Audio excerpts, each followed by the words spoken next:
Hello friends, welcome to you and me. हम लोग पढ़ रहे हैं फाइनेंशियल अकाउंटिंग और आज के लेक्चर में आपका स्वागत है। आज का हमारा टॉपिक है अकाउंटिंग इक्वेशन। इससे पहले हमने डिस्कस किए थे golden rules of accounting and the source document. अब जो हमने गोल्डन रूल पढ़े थे, आज मैं आपको बताऊंगी कि उससे हम अकाउंटिंग इक्वेशन का कॉन्सेप्ट जो है वो कैसे क्लियर कर सकते हैं और हम कैसे अकाउंटिंग इक्वेशंस को सॉल्व कर सकते हैं। The source document is the origin of transaction and it initiates the accounting process whose starting point is the accounting equation। हमारे पास जितने भी सोर्स डॉक्यूमेंट होते हैं वो हमारे पास कहाँ से आते हैं? वो हमारे पास ट्रांजैक्शन से आते हैं, जिससे कि हमारे पास क्या बनती है? हमारे पास बनती है अकाउंटिंग इक्वेशन। तो accounting equation is based on dual aspect concept. It emphasises on the fact that every transaction has two side। जितनी भी हमारे पास ट्रांजेक्शन्स होती हैं उनकी कितनी साइड्स होती हैं? उनकी दो साइड्स होती हैं। कौन कौन सी? हमने पहले भी डिस्कस किया था। एक होता है डेबिट एस्पेक्ट और दूसरा होता है हमारे पास credit aspect. Always that the total claims will be equal to the total assets of the business concern। तो अकाउंटिंग इक्वेशन हमारे को क्या कहती है कि जो भी हमारी एसेट्स होंगी वो किसके बराबर होंगी? इक्विटीज के बराबर होंगी।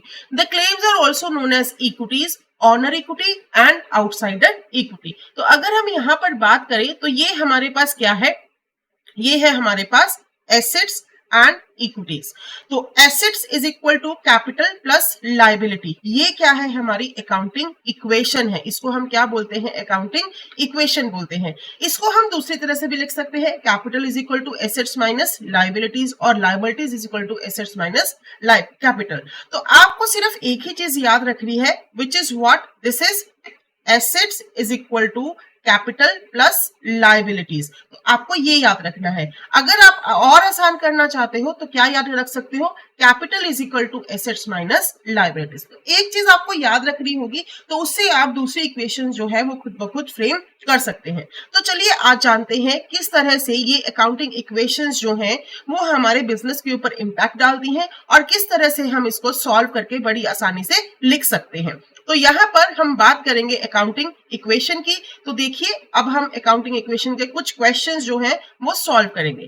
तो सबसे पहले मेरे पास एक क्वेश्चन है, if the capital of a business is 30,000, 3 lakh and other liabilities are 2 lakh, calculate the total assets of the business. अब हमने क्या कैलकुलेट करना है? हमने अपनी टोटल एसेट्स को कैलकुलेट करना है। तो अब हमें पता है कि हमारी अकाउंटिंग इक्वेशन क्या है। हमारी अकाउंटिंग इक्वेशन क्या है? हमारे पास होता है capital is equal to assets minus liabilities. तो ये हमारी क्या है? एक अकाउंटिंग इक्वेशन है। अब इसमें हमें क्या दे रखा है? कैपिटल दे रखी है। कैपिटल कितने की है हमारे पास? 3 लाख की। तो ये मैंने लिख लिया 3 लाख। और हमारे पास लायबिलिटीज की है, ये हमने पता करनी है। लायबिलिटीज क्या है हमारे पास? 2 लाख की। तो ये सिंपल इक्वेशन बन गई हमारे पास। तो एक्स की वैल्यू कितनी आ गई? 3 लाख प्लस 2 लाख। तो x is equal to rupees 5 lakh. तो ये हमारी क्या आ गई? एसेट्स। तो इस तरह से आप क्या कैलकुलेट कर सकते हो अपने बिजनेस की एसेट्स को, लायबिलिटीज को और कैपिटल का पता लगा सकते हैं। अगला क्वेश्चन देखते हैं, if the total assets of the business is 3,60,000 and capital is 2 lakh, calculate the liabilities. Again हमारे पास इक्वेशन क्या है? Capital is equal to assets minus liabilities. और हमने अब पता क्या करना है? लायबिलिटीज पता करनी है। तो लायबिलिटीज का फॉर्मूला क्या बन जाएगा हमारे पास? अगर हमने लायबिलिटीज पता करनी हो तो वैसे भी लिख सकते हो कि assets minus liabilities is equal to capital. तो मैं ऐसे लिख लेती हूं। तो मुझे क्या पता करनी है? लायबिलिटीज पता करनी है। तो अगर मैं यहां पर एसेट्स की वैल्यू को पुट कर दूं, एसेट्स कितनी है मेरी? 3,60,000। इसको मैंने x मान लिया। कैपिटल मेरी कितनी है? 2 लाख की। तो मैं यहां पर क्या ले आती हूं? 3,60,000 minus 2 lakh is equal to x। तो 1,60,000 मेरे पास क्या आ जाएगा, मेरे पास आ जाएंगी लाइबिलिटीज की वैल्यू। तो इस तरह से आप क्या कर सकते हो, आप इन इक्वेशंस में अपनी वैल्यूज को पुट करके अपनी एसेट्स के बारे में, अपनी लाइबिलिटीज के बारे में और कैपिटल के बारे में पता लगा सकते हैं। तो ये तो थे सिंपल क्वेश्चन जहां पर हमें अपनी एसेट्स और लाइबिलिटीज के बारे में पता लगता था। अब अगर हमारे पास कुछ ट्रांजैक्शंस आ जाती हैं तो फिर हम क्या करेंगे? तो हमारे पास क्वेश्चन क्या है, हमें अपनी अकाउंटिंग इक्वेशन पता है, asset is equal to capital minus plus liabilities, ये हमारी इक्वेशन है। तो सपोज करो परचेज गुड्स फॉर कैश ₹30,000। अब कैश जो है उसकी हमने गुड्स परचेज करी, तो मेरे पास जो एसेट्स है वो क्या होती हैं, कैश भी होता है और मेरे पास स्टॉक भी होता है। अगर मैं इनको मिला दूं तो भी मेरे पास क्या बनेगा, एसेट बनेगा। और दूसरी साइड मेरे पास क्या बनेंगी, कैपिटल प्लस लाइबिलिटीज, तो ये बन जाएंगी। अब उसने बोला ही परचेज गुड्स फॉर ₹30,000, 30,000 की उसने क्या करी, अपनी गुड्स परचेज करी। तो अगर मैं 30,000 की गुड्स परचेज करती हूँ तो इसका मतलब मेरा जो कैश है वो 30,000 से क्या हो गया, रिड्यूस हो गया, बट साथ के साथ मेरा 30,000 का स्टॉक जो है वो क्या हो गया, इंक्रीज हो गया। तो मेरी जो भी कैपिटल थी वो उतने की ही रही। तो इस तरह से आप अगर कोई एसेट को परचेज करते हो, आप किसी चीज को परचेज करते हो, रिड्यूस करते हो, तो फिर आप क्या कर सकते हो, आप इस तरह से इनके इंपैक्ट को शो कर सकते हो। हम एक फुल फ्लेज क्वेश्चन लेते हैं जहां पर हम इसका पूरा इंपैक्ट जो है वो दिखाएंगे। So there is a question, यहां पर हमारे पास एक क्वेश्चन है, show the accounting equation on the basis of the following transaction and prepare a balance sheet on the basis of the last equation. तो अब हमारे पास एक क्वेश्चन है जहां पर हमारे पास डिफरेंट बिजनेस ट्रांजैक्शंस जो है वो दिखाई गई हैं। So Mahajan commence business with cash ₹1 lakh. तो अब हमारे पास कैसे, किस तरह से होता है, assets is equal to capital, यही होता है, एसेट्स माइनस लाइबिलिटीज। तो यहां पर क्या बन जाएगा, asset is equal to capital plus liabilities, ये बन जाएगा। अब उसने क्या कहा, Mahajan commence business with cash, Mahajan ने अपना बिजनेस जो है वो शुरू करा कैश के साथ। तो हमारे पास कैश आ गया, तो एसेट्स के रूप में मेरे पास क्या आ गया, कैश आ गया। तो यहां पर मैं क्या लिख लूंगी, कैश 1 लाख, और इसी के साथ इधर की साइड पर मेरे पास कैपिटल कितने की आ गई, कैपिटल भी जो है वो कितने की आ गई, 1 लाख रुपए की आ गई। तो अब मैं इसको कैसे शो करूंगी, यहां पर देखिए कैश, इसके नीचे लिखो 1 लाख इज इक्वल टू, यहां पर लिखो कैपिटल 1 लाख प्लस लाइबिलिटीज। अब लाइबिलिटी तो मेरी अभी के लिए कोई भी नहीं है, तो 0। तो ये देखो दोनों साइड्स मेरी क्या है, इक्वल है। तो इस तरह से अब हम क्या कर सकते हैं, अगली entry, purchase goods for cash 70,000, हमने गुड्स परचेज करी 70,000 से। तो मेरे पास क्या हुआ, मेरा जो कैश था वो 70,000 से रिड्यूस हो गया, तो मेरे माइनस हो गया कैश, लेकिन मेरे पास क्या ऐड हो गया, स्टॉक ऐड हो गया, कितने का, 70,000 का स्टॉक जो है वो मेरे पास ऐड हो गया। तो यहां पर अब मेरे पास ये टोटल कितना होना चाहिए था, कैपिटल कितने की होनी चाहिए थी, 1 लाख की। तो अगर मैं कैश को रिड्यूस कर दूं तो कैश कितने का हो गया, 30,000 का। तो यहां पर देखते चले जाइए, 30,000 का मेरे पास हो गया कैश, और प्लस स्टॉक कितने का हो गया मेरे पास, 70,000 का। और अगर मैं इनको इक्वलाइज करके देखूं तो ये इक्वल होकर कितनी आ गई, 1 लाख के आ गए। तो सेम इक्वेशन बन गई हमारे पास, दोनों साइड्स क्या हो गई, बराबर हो गई। अब क्या हुआ, परचेज गुड्स ऑन क्रेडिट ₹80,000, मैंने गुड्स जो है वो परचेज करी 80,000 की। तो अब क्रेडिट पर परचेज करी है, जब मैं क्रेडिट पर परचेज करूंगी तो इसका मतलब मैंने उधार पर परचेज करा, तो मेरी लाइबिलिटीज जो है वो क्या हो जानी चाहिए, इंक्रीज होनी चाहिए। तो अब मेरे पास स्टॉक बढ़ गया, गुड्स आ गई, तो स्टॉक बढ़ गया 80,000 का, और इसके साथ ही मेरी लाइबिलिटी भी तो बढ़ गई, क्योंकि अभी मैंने लोगों के पैसे जो है वो देने हैं। तो यहां पर मैं क्या करूंगी, यहां पर मैं 80,000 रुपए के अपने क्या खड़े कर लूंगी, अपने क्रेडिटर खड़े कर लूंगी, क्योंकि मुझे इनको पैसे जो है वो देने हैं। अब मुझे टोटल करना है, तो टोटल कैसे आएगा, 30,000 का मेरे पास क्या है, कैश, प्लस 1,50,000 का मेरे पास क्या हो गया, स्टॉक, 1 लाख की मेरे पास क्या हो गई, कैपिटल, प्लस 80,000 के मेरे पास क्या हो गए, क्रेडिटर। तो इस तरह से आप अपनी ट्रांजैक्शंस को क्या कर सकते हो, शो कर सकते हो। इसी तरह से अब paid purchase furniture for cash, मैंने फर्नीचर परचेज किया, कितने का, 3000 का, और इसके साथ मैंने क्या दिया, उसको कैश दे दिया। तो 3000 का अगर मैंने फर्नीचर परचेज करा तो जो मेरा कैश था वो रिड्यूस हो गया 3000 से। I hope you are getting. 3000 से मेरा जो फर्नीचर है, कैश जो है वो कम हो गया, लेकिन मेरे पास क्या ऐड हो गया, मेरे पास उसके बदले में फर्नीचर ऐड हो गया। तो अब मैं इस ट्रांजेक्शन को कैसे शो करूंगी, कैश जो है वो कितने का हो गया मेरे पास, वो हो गया मेरे पास 27,000 का, प्लस स्टॉक मेरे पास ऑलरेडी पड़ा था, तो स्टॉक कितने का है, 1,50,000 का, प्लस फर्नीचर जो मेरी एसेट है वो कितने के हो गए, 3,000 के। और इस साइड अगर मुझे इक्वलाइज करना हो तो मेरे पास कैपिटल कितने की है, कैपिटल जो है वो तो मेरी 1 लाख की है, और इसके साथ ही मेरे पास क्या पड़े हैं, क्रेडिटर पड़े हैं 80,000 के। तो अगर हम टोटल करके देखें तो मेरे पास टोटल जो है वो फिर भी कितना आएगा, 1,80,000 का आएगा। 27 प्लस 3 30,000 प्लस 1.5 लाख 1,80,000, और इधर भी मेरा कितना बढ़ रहा है, 1,80,000 बढ़ रहा है। अब पेड रेंट, जब आप रेंट को पे करते हो तो आपकी कैपिटल क्या हो जाएगी, रिड्यूस हो जाएगी। आपने रेंट पे किया, एक्सपेंडिचर है, तो आपकी कैपिटल रिड्यूस हो जाएगी। जब आपके पास कोई इनकम आती है तो फिर उस केस में क्या होता है, आपकी कैपिटल जो है वो बढ़नी शुरू हो जाती है। तो अब आपने रेंट पे किया तो आपके पास से क्या चला गया, कैश चला गया। तो मेरा 2,000 का कैश जो है वो क्या हो गया, खत्म हो गया।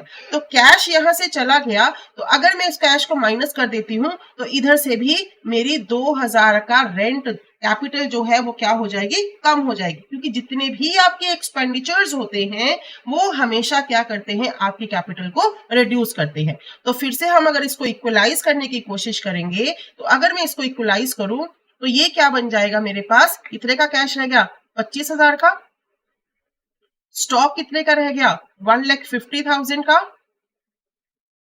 और फर्नीचर कितने का हो गया, 30,000 का।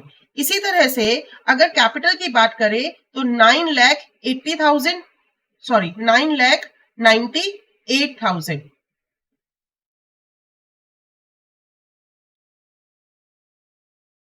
99,008, 9,98,000 प्लस 80,000। तो ये मेरी क्या बन जाएगी, कैपिटल स्ट्रक्चर। इस तरह से आप इन अकाउंटिंग इक्वेशन को अपने बुक्स ऑफ अकाउंट्स में क्या करोगे, शो करोगे। Sold goods for cash costing ₹45,000, 60,000 की गुड्स थी, आपने कितने में बेच दी, आपने 45,000 में बेच दी। तो यहां पर अगर आप देखो तो आपको 15,000 का क्या हो रहा है, लॉस हो रहा है। 60,000 की गुड्स थी, आपने कितने में बेच दी, सिर्फ और सिर्फ 45,000 में बेच दी। तो जब आपने गुड्स बेची तो आपके पास कैश आ गया, कैश आया 45,000 का, ठीक है, ये तो आपके पास कैश आ गया। आपका जो स्टॉक है वो लेस हो गया, कितने से, 60,000 से, गुड्स तो 60,000 की गई है। और दूसरा आपका क्या हुआ, लॉस हुआ, लॉस कितने का हुआ, 15,000 का। तो 15,000 से आपकी कैपिटल जो है वो क्या हो जाएगी, माइनस। अभी मैंने आपको बताया कि जितनी भी आपकी गुड्स है, जितनी भी आपकी वो है, वो आपका क्या होगा, जितना भी लॉस होगा तो कैपिटल आपकी क्या होती चली जाएगी, रिड्यूस होती चली जाएगी। तो यहां पर अगर मैं इसको बैलेंस करूं तो बैलेंस करते हुए मेरे पास कैश जो है वो कितना हो जाएगा, 70,000 का मेरे पास कैश हो गया, लेकिन मेरा स्टॉक कम हो गया, स्टॉक कितने का रह गया, 90,000 का, और मेरे पास फर्नीचर कितने का पड़ा है, 3,000 का। इसी तरह से अब अगर मैं इसमें से माइनस करूं, 9,98,000 में से अपना लॉस माइनस करूं, तो लॉस माइनस करके मेरे पास ये कितना आ जाएगा, 9,83,000। ये प्लस प्लस आप क्या दिखाओगे, प्लस आप अपने पास 80,000 के क्या दिखाओगे, क्रेडिटर दिखाओगे।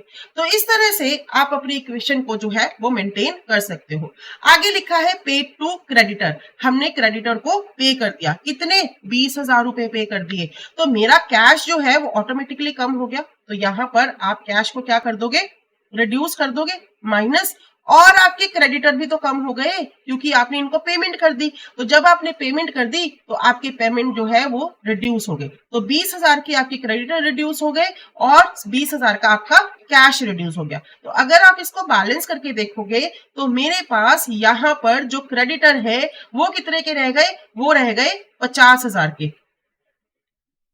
प्लस 90,000 का स्टॉक, प्लस 3,000 के फर्नीचर, प्लस 9,83,000 का आपके पास क्या रह गया, कैपिटल। और इसी तरह से आपके जो क्रेडिटर है अब वो कितने के रह गए, सिर्फ 60,000 के, क्योंकि मैंने 20,000 की क्या कर दी है, पेमेंट कर दी है। तो इस तरह से आप अपनी अकाउंटिंग इक्वेशंस जो है वो दिखा सकते हो। अगला, अब आप सोच के बताइए, withdraw cash for private use.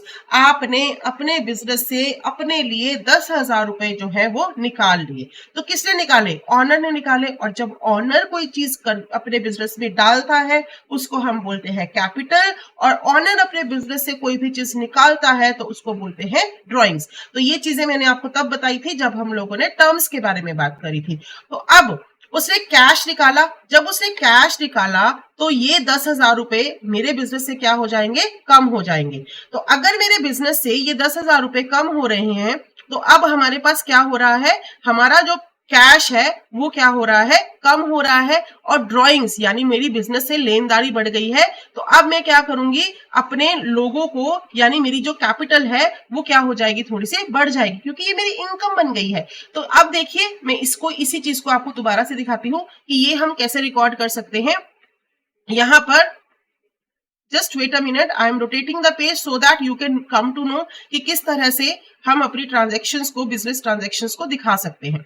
तो यहाँ पर ये है क्वेश्चन, जब हमने अपना बिजनेस जो है वो शुरू किया था। ये देखो, withdraw cash for private use. अब मेरा 10,000 से कैश जो है वो क्या हो गया, कम हो गया। और 10,000 से मेरी जो कैपिटल है वो भी क्या हो गई, कम हो गई। मेरे अभी तो मेरे बिजनेस से पैसे जा रहे हैं ना, तो जैसे ही मेरे बिजनेस से पैसे जाएंगे तो वो क्या हो जाएंगे, कम हो जाएंगे। तो यहाँ पर 10,000 रुपए से निकल गए तो वो 55,000 हो गया। स्टॉक मेरा जो है वो 1,05,000 का रह गया। फर्नीचर जो है वो 3,000 का रह गया। और इसी के साथ मेरी कैपिटल जो है वो 1,03,000 की, और जो मेरे क्रेडिटर है वो कितने के रह गए, 60,000 के रह गए। नेक्स्ट है पेड सैलरी। आपने सैलरी पे कर दी, 5,000 से आपका कैश जो है वो कम हो गया, साथ के साथ आपका एक्सपेंडिचर हुआ, तो 5,000 से आपका ये भी क्या हो जाएगा, कैपिटल भी क्या हो जाएगी, कम हो जाएगी। तो इस तरह से इन जर्नल ट्रांजेक्शन्स को जब हम रिकॉर्ड करते हैं तो यहाँ पर हमारी क्या बनती है, हमारी बनती है अकाउंटिंग इक्वेशन। आप जितनी बार इसका टोटल चेक करोगे, every time the total will remain the same. आपका ये इक्वल टू का साइन का मतलब है इस साइड का टोटल और इस साइड का टोटल, ये दोनों हमेशा क्या रहेंगे, बराबर रहेंगे। Sold goods on credit costing ₹60,000। आपने 60,000 की गुड्स जो है वो क्रेडिट पर बेच दी। अब दोबारा से मैंने फिर क्या बोला, क्रेडिट पर बेची हैं, उधार पर बेची हैं, तो आपके क्रेडिटर बढ़ गए और साथ के साथ आपका स्टॉक क्या हो गया, कम हो गया, क्योंकि बिजनेस से गुड्स जो है वो चली गई। तो मैंने क्या करा, अपने स्टॉक में से अपनी गुड्स को क्या कर दिया, रिड्यूस कर दिया। तो जैसे ही आपने अपनी गुड्स को रिड्यूस किया तो ये कितने की रह गई, ये रह गई 45,000 की। यहाँ पर देखो ये रह गई है 45,000 की। और यहाँ पर आपके क्रेडिटर जो है वो बढ़ गए हैं। Sold goods on credit costing ₹60,000। तो यहाँ पर 60,000 और इसी तरह से आपके जो क्रेडिटर है वो कितने के हो गए, 60,000 से बढ़ जाएंगे। तो इस तरह से आप क्या कर सकते हो, सॉरी सोल्ड गुड्स है ना, तो आपने पैसे जो है वो लेने हैं, आपके डेटर्स बढ़ेंगे 60,000 से। यस, आपके डेटर्स बढ़ेंगे, आपने अभी लोगों से पैसे लेने हैं। तो यहाँ पर ये क्या हो जाएगा, sold goods on credit costing ₹60,000। आपने गुड्स जो है वो 60,000 रुपए में बेच दी, तो 60,000 का आपके पास डेटर्स जो है वो खड़े हो गए। यहाँ पर 80,000 लिखा है, इट विल बी 60,000, और 60,000 से आपका स्टॉक जो है वो क्या हो जाएगा, रिड्यूस हो जाएगा। सो इस तरह से आप अपनी अकाउंटिंग इक्वेशन को इक्वेशन के रूप में लिख सकते हैं। अभी मैं आपको एक क्वेश्चन देती हूं, अगर आप वो क्वेश्चन करेंगे तो आपको क्या पता लगेगा, अपनी अकाउंटिंग इक्वेशन के बारे में पता लगेगा। यहाँ पर क्वेश्चन देने से पहले आप इसका स्क्रीनशॉट ले लीजिए, इससे आपको ये फायदा होगा कि आपको पता लगेगा कि आपने कैपिटल और लायबिलिटीज में या फिर आपने अपनी एसेट्स में किस तरह से किसी भी चीज को रिकॉर्ड करना है। So this is the way like अगर आप कैपिटल लेके आते हो तो आपका कैश क्या हुआ, इंक्रीज हुआ, आपकी कैपिटल क्या हो गई, इंक्रीज हो गई। इसी तरह से अगर मैं यहाँ पर कैश परचेजेस की बात करूं तो आपका स्टॉक जो है वो इंक्रीज हो जाएगा और आपका कैश जो है वो क्या हो जाएगा, डिक्रीज हो जाएगा। क्रेडिट परचेजेस, इससे क्या होंगे, आपके क्रेडिटर इंक्रीज हो जाएंगे, स्टॉक भी इंक्रीज होगा। फर्नीचर परचेज, आपका कैश डिक्रीज हो जाएगा और फर्नीचर जो है वो आपका बढ़ जाएगा। रेंट पेड, आपका कैश डिक्रीज हो जाएगा और कैपिटल भी डिक्रीज हो जाएगी।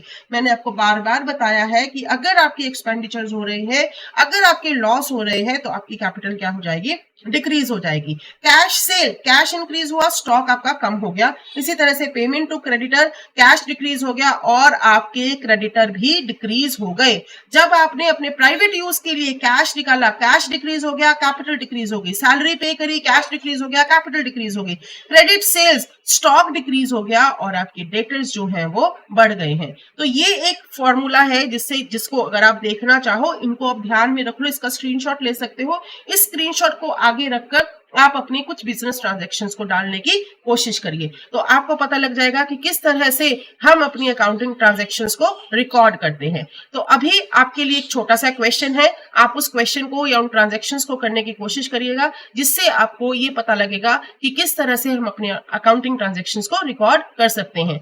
यहाँ पर एक क्वेश्चन है, good costing ₹25,000 sold on credit for ₹35,000। एक आप ये नोट कीजिए, दूसरी ट्रांजैक्शन जो है वो आप नोट कीजिए, good costing ₹25,000 sold on credit for 35,000। अगली, purchase goods on credit for ₹20,000। ये ट्रांजैक्शन को नोट कीजिए, purchase goods on credit for ₹20,000।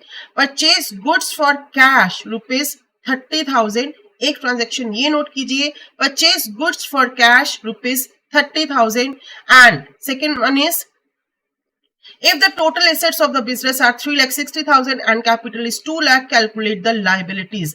एक इक्वेशन आपके पास ये है, इसको करिए और अगर आपको कोई भी डाउट है, right in the comment, I will explain you. Next chapter में हम जर्नल एंट्रीज के बारे में बात करेंगे। अगर कोई डाउट है, कुछ भी आपको लग रहा है कि नहीं हो पा रहा, comment me in the comment section, I will try to answer your question. अगर आपको ये लेक्चर सीरीज पसंद आ रही है, लाइक, शेयर और सब्सक्राइब करना ना भूलें। Thank you.